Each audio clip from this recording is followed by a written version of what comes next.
Boa tarde. Quarta-feira, 14h, é o horário que nós nos encontramos aqui no Infomoney, no programa Fundamente, que é um programa orientado para o investidor individual que busca uma abordagem de longo prazo em seus investimentos, sobretudo em renda variável, ações, fundos imobiliários. É isso aqui que a gente discute neste programa. E hoje eu trouxe mais um convidado, Renato Opsi, um gestor muito competente que eu conheço faz anos, e vamos conversar sobre a carreira dele, sobre a importância do network. Ele também trouxe dois casos para a gente discutir, que são oportunidades que ele julga interessantes no momento. Queria agradecer, Renato. Obrigado por estar aqui. Obrigado você pela oportunidade também. É sempre bom falar e contar a história e discutir os casos de investimento, né? Renato, conta, como que você começou a investir na Bolsa e qual que é a história da Pavarini Opsi, a gestora a qual você é sócio fundador? Bom, eu comecei a trabalhar no mercado com 20 e poucos anos, 23 anos. Eu estou trabalhando há 44 anos no mercado. Sempre trabalhei na área de investimento. Comecei como analista júnior no Banco de Boston. Passei uns 6, 7 anos lá. Depois eu fui trabalhar numa corretora de valores, a Souza Barros. Também fiquei uns 3 anos. Aí eu fui para o Banco Econômico, fiquei 3 anos. Eu rodei bastante. Meus últimos anos foram sempre na área de gestão de fundos de pensão, né? No Banco Multiplique, eu tinha mais ou menos, eu era o diretor de investimentos e tinha umas 20 e poucas fundações debaixo da gente, com contrato assinado com a gente. Aí apareceu uma oportunidade de montar a asset do Banco BMG, que era um banco que trabalhava muito com fundos de pensão na área de funding para o banco. E eles precisavam acrescentar mais produtos para esses investidores. Eu trabalhei lá 2 anos, foi um trabalho bonito. Quando eu decidi abrir, em 1997, a Pavarini, me juntei a uma distribuidora de valores, mas não junto da distribuidora, eu juntei com as pessoas físicas, donas da distribuidora, e montamos a Pavarini e Opsi Gestão de Ativos. Isso foi em 1977. Em 97? 1997. Em abril de 97, isso foi março de 97, em abril de 97 nós criamos o nosso fundo, que é o fundo nosso aberto, que tem mais de 20 anos de existência, tem 20 anos e meio de existência, que é o nosso principal produto, é o produto mais visível que a gente tem. A gente administra alguns fundos fechados, alguns clubes de investimento. Mas a carreira foi assim, eu deixei de trabalhar em banco para montar uma área de gestão, que eu tinha muito gosto pela atividade, tinha já uns 10 anos de carreira gerindo fundos de pensão. Eu comecei querendo montar só para fundo de pensão. Foi um trabalho bom no começo, começamos até bem. Mas, após algumas crises, os investidores institucionais preferiam sempre estar junto de uma placa famosa, porque realmente a gente era muito iniciante naquele momento, e eles falavam para mim: Renato, errar com a Pavarini Opsi dá demissão, errar com o Bradesco, com o Itaú, com o Morgan Stanley, não dá demissão, dá uma pequena crítica, mas nós não podemos correr esse risco. Então, o que acabou acontecendo, nós mudamos o nosso foco, fomos atrás de pessoas físicas e fomos bem sucedidos nisso. O tempo médio os nossos clientes estão com a gente, em média, 15 anos. Isso é muito bom. Eles já passaram por várias fases de mercado, eles conseguem entender quando o fundo performa diferente dos índices de mercado, eles ficam tranquilos, principalmente quando o fundo não está performando e a bolsa subindo muito por causa de fluxo, essas coisas. Então tem sido uma experiência muito prazerosa. Os nossos clientes não aplicam muito, mas também não resgatam muito, e a gente tem tempo para deixar os nossos investimentos maturarem. Tem sido muito bom. E ao longo desses anos, conta um pouco do seu desempenho e quais 2, 3 cases que foram bacanas no passado e aos quais você atribui parte da rentabilidade, que eu sei que é positiva, mas talvez o leitor, do outro lado, o espectador talvez não conheça. O fundo, quem aplicou Um tem R$ 42 hoje. Quem aplicou R$ 1 no CDI tem 19, os números aproximados. Quem aplicou no Bovespa tem 7, quem aplicou no IBX tem 11. Então, o fundo tem uma performance muito boa. A gente teve grandes acertos ao longo desses anos. Eu acho que o primeiro caso que ficou muito famoso foi o caso de Acesita. A gente fez uma posição de Acesita, a gente apostava que quando o grupo das siderúrgicas que ficaram embaixo da Acesita saíram, principalmente aquela siderúrgica, eu esqueci o nome agora, mas o balanço da Acesita era muito poluído porque ela era uma holding do setor siderúrgico. Ela tinha umas participações de uma siderúrgica e a gente sabia que aquilo ia sair um dia e ia ficar só uma fábrica de aços inoxidáveis, a única fábrica da América Latina, e uma fábrica que foram gastos US$600 milhões para refazer a fábrica. Era a segunda fábrica mais moderna do mundo e a Acesita valia, se não me engano, R$300 milhões na bolsa. Então, a gente achava que aquela planta ia dar resultado. O dia que o balanço fosse totalmente limpo, a gente ia ver o resultado de aço inox. Era só esperar algum mercado favorável de aço inox pela frente, que o retorno seria muito grande. Nós compramos essa ação na faixa de 90 centavos, também era um absurdo em relação, naquela época, 1900 aquilo foi 2000, acho que foi 2001. O valor patrimonial estava a 30% do patrimonial. Multiplicou por 10, 15 vezes, né? Eu peguei uma parte dessa valorização. Foi uma coisa espetacular, né? Nós saímos a R$16. Foi uma coisa muito bem feita. Que eu me lembro também, outras boas operações, nós temos forte, foi com Valide. Valide, a gente também começou a comprar ação muito barata. A gente gostava do caso, achava que a empresa ia ser muito bem dirigida. A gente sabia que ela estava lançando bons produtos. A gente acompanhou toda a mudança na organização da empresa. Ela comprou uma concorrente muito grande, teve que digerir aquilo, mas depois que digeriu, o mercado começou a ver, a empresa cresceu, a empresa deu um resultado maravilhoso também. Eu acho que nós compramos numa época a R$4, R$5. E eu lembro de papel chegar a 30 e poucos reais, né? Foi muito bom. Foi nessa época que eu e você nos conhecemos. Exatamente. A gente começava a ir nas assembleias e começava a ir nas reuniões públicas da Acesita e nos conhecemos lá. Exatamente. Isso casa um pouco com outro assunto que eu acho que é relevante para o pessoal aqui. O Renato, ele não é um gestor que tem uma equipe grande. Você tem uma equipe, Renato? Não. Eu tenho um sócio. Hoje, eu comecei com 4 sócios e eu. Eu tinha 50%, os 4 sócios tinham 12,5% cada um. Hoje, nos últimos 15 anos, eu só tenho um sócio. Os outros 3 saíram e a gente vem trabalhando nesses últimos 15 anos juntos. O meu sócio, o Ricardo Soares, ele foi diretor da Baines Despar por muitos anos. Ele era um cara muito experiente no conhecimento das empresas, na análise das empresas. E eu sempre fiquei responsável pela escolha dos ativos e o Ricardo fazia o resto do trabalho para mim. Conversava muito com o meio que a empresa vivia. Se a gente estava comprando uma empresa de papel, ele conversava com as empresas que consumiam papel.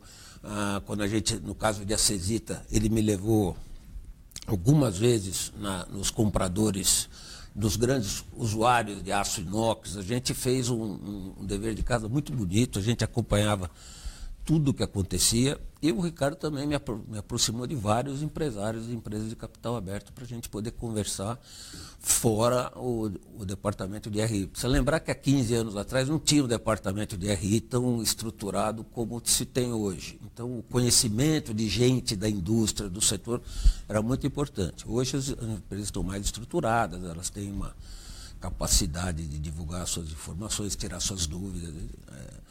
É mais fácil o trabalho hoje. Mas com 40 e poucos anos de mercado, eu consegui também criar uma rede de pessoas que fazem a mesma coisa que eu, né? Ou analistas, ou gestores, e a gente acaba criando um network muito importante. Você une a sua experiência e aproveita a experiência dos outros e você vai criando um sistema onde você consegue realmente fazer uma troca de informações, sair só da recomendação do sell side, que a gente recebe um monte de material, mas a gente consegue fazer um trabalho mais diligente, mais apurado, em função da nossa rede de conhecimento de pessoas, né? São pessoas que também gostam do que fazem, né? Então é muito bom quando você pega uma pessoa que compra uma ação, você sabe que aquela pessoa está confiando muito naquela ação, ela também está em busca de performance para os recursos sobre gestão deles, e isso aí é muito saudável, essa troca de informação. Tem algum caso que você se lembra que você não estava de olho e alguém do seu círculo de relacionamentos trouxe essa ideia para você, você se tornou sócio e acabou investindo? Vários casos. O meu grande amigo, infelizmente falecido, o Edmundo Valadão, fundador da Geração Corretora, a gente tinha grandes discussões. Ele me apresentou para várias empresas no Rio Grande do Sul. Randon foi um caso de sucesso no nosso fundo. E eu não tenho dúvida que o Edmundo conhecia a mulher do Dr. Raul Randon, ele conhecia os filhos, ele vivia a vida da Randon. Ele me colocou lá no meio, eu comecei a frequentar a Randon, a acompanhar a Randon por causa do Edmundo, vários. Esse é o caso que eu lembro mais claro, mas tem vários casos. Né? E Renato, conta 2 casos atuais de investimento que você tem no seu fundo hoje. Bom, o principal papel do fundo hoje é Rumo. Eu já sou acionista da Rumo há uns quase 3 anos. Eu comecei a entrar na ação quando custava R$7, logo depois da fusão da Rumo com o Grupo Cosan. Quando o Grupo Cosan comprou a Rumo, que não comprou, ele conseguiu fazer um acordo de acionistas. E quando eles entraram na Rumo, eu entrei também, porque eu já conheço bem o Grupo Cosan e sabia quem que estava entrando lá. Então, eu fui acompanhando a Rumo. Quando, em janeiro de 2016, eles propuseram um aumento de capital a R$6 a ação. Eles queriam captar uns 2 bilhões de reais. E o que aconteceu é que abriu o ano de 2016, em janeiro, né, abriu o ano, a ação caiu para baixo de R$6. E aí houve uma fuga em massa dos investidores, um movimento brusco, a ação chegou a cair a R$2, R$1,50 bateu, mas negociou muito tempo entre R$2 e R$3. Ali eu aumentei a posição. E eu não acreditava que a Rumo poderia ter um problema de pedir uma concordata ou entrar em regime especial, porque eu conheço bem o grupo, conheço o Júlio Fontana lá, e eles estavam com o projeto deles, eu acreditei que eles iam conseguir, comprei mais ações e aconteceu o que aconteceu. Eles não fizeram subscrição, passou mais um tempo, em março eles voltaram a fazer, captaram 2 bilhões e 600 a 2,50.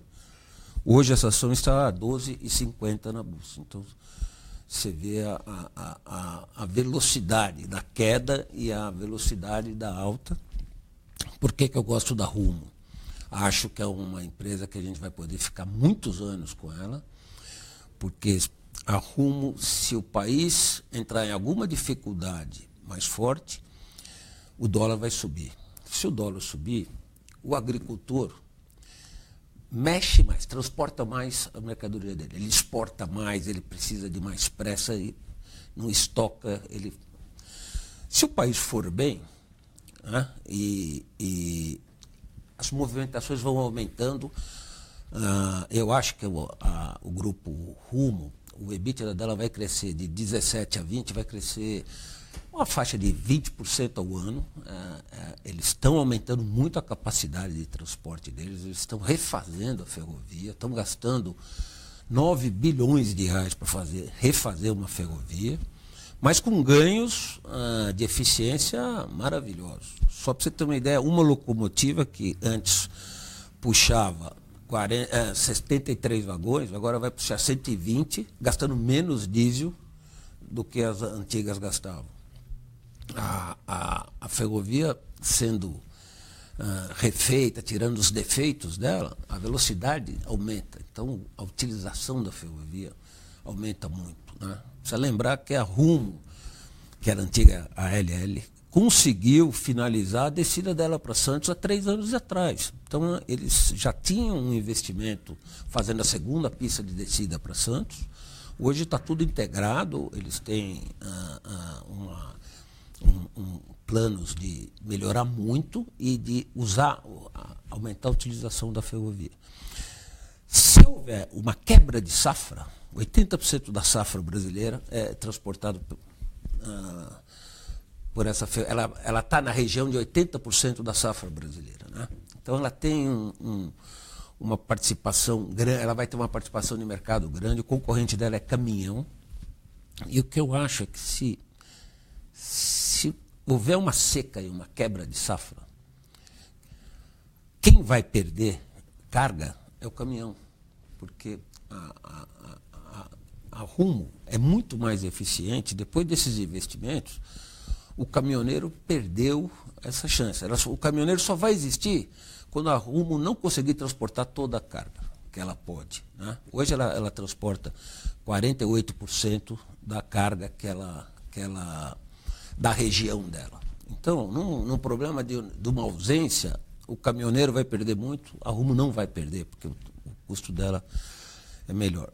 E lá na frente, a hora que acabarem esses investimentos, nas minhas contas, a Rumo vai faturar 8 bi, 9 bi por ano, com EBITDA de 50%, quer dizer, 4 bi e meio de EBITDA, vai gastar 1 bi e meio de despesas operacionais, né, que é um pouquinho menos do que a depreciação real, e vai sobrar caixa de uma maneira absurda, né, porque gera muito caixa. Uma boa linha ferroviária gera muito caixa. É só olhar os pares, as grandes ferrovias dos Estados Unidos, no Canadá. O Brasil é muito parecido com o Canadá em ferrovia, né? Uma ferrovia que transporta basicamente um tipo de carga, né? Que é grãos. Então, eu acho que esse caso é para a gente conviver bastante tempo. A empresa vai pagar grandes dividendos, o risco dela é baixo, não tem concorrente, é muito importante isso. Uhum. E é muito bem dirigida. O time que está lá está fazendo um trabalho maravilhoso. E outra ideia que você estava conversando comigo antes de começar o programa, ideia na Bolsa, é a própria Bolsa. Conta um pouco desse caso da B3. Então, a B3 é um caso assim, ela é parecida com a Rumo, porque ela também não tem concorrente. Ela incorporou CETIP, então é uma empresa de alta tecnologia, ela é não replicável, né? Ninguém vai montar uma outra bolsa no Brasil, não tem como. E essa empresa, a hora que pagar as dívidas dela da compra da CETIP, ela vai ser também outro caso de geração de caixa, uma empresa muito as novas tecnologias vão sempre trazendo os novos resultados, cada vez mais a informação. O mercado brasileiro ainda é um mercado pequeno, né? Principalmente o mercado de bolsa. Quando esse país passar por uma fase de crescimento maior, a B3 vai se beneficiar demais disso, né? Então, eu acho que é um caso muito sólido, uma empresa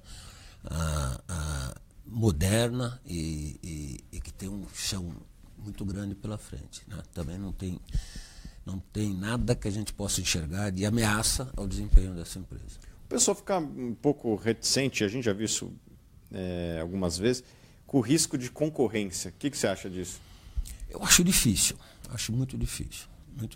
Eu acho que na parte de mercado, BMF, Bolsa, futuros, muito difícil. Não há volume para isso no Brasil. E é isso, ela já está aí, está instalada. Alguém para começar um negócio desse precisa ter muita coragem, né? Então, eu não tenho a menor preocupação com concorrência, não. Tá bom, Renato. Obrigado por estar aqui. Espero Obrigado você. Que você venha mais vezes aqui ao nosso programa. Tá ótimo, foi muito bom. Tá bom? Foi muito bom, foi muito gostoso. Bacana. Pessoal, aqui se encerra mais um programa Fundamentos. Espero que tenham gostado e vejo vocês aqui quarta que vem, às 14h. Boa tarde.